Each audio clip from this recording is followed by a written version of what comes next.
I think it's important to first start with the definition of veganism, because a lot of people who haven't yet started to look into the philosophy of veganism don't understand it.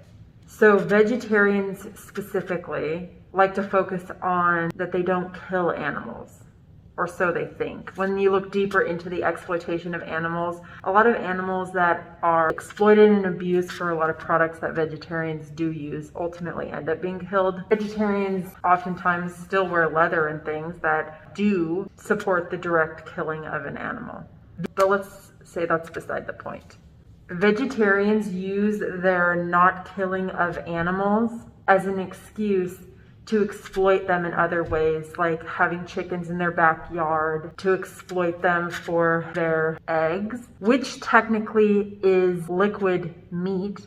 So I don't even think an egg is vegetarian. Veganism is more against suffering, and oftentimes if an animal is injured or sick, keeping them alive might be more cruel than euthanizing them. That's a good point I would like to make.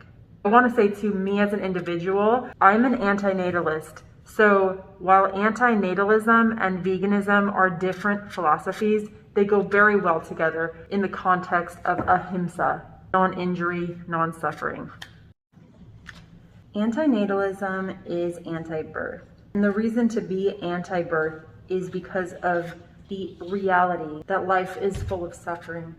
And there is an asymmetry. The pleasure and joy you receive from life is less than the suffering you will endure. That isn't a position to commit suicide and kill people. Fuck no. It's anti-birth.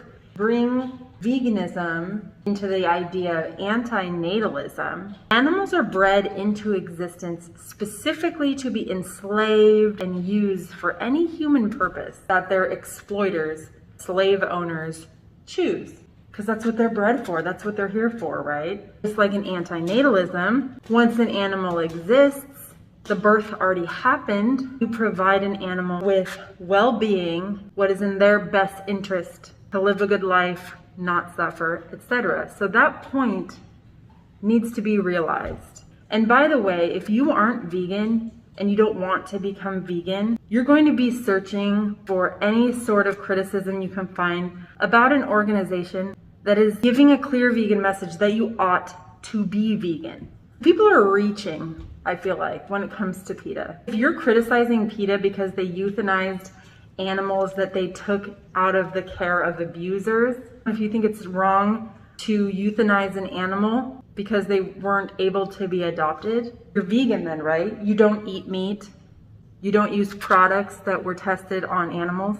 You're doing your absolute best to avoid all sorts of animal exploitation, how you spend your cha-ching. I sure hope so, because if you want to criticize a vegan organization trying to promote the idea that we should stop using animals for any purpose whatsoever, including breeding them to be our pets, boycott breeders. Domestic animals should not exist. They shouldn't have been born in the first place. So if you actually care about animals, you're vegan then, right?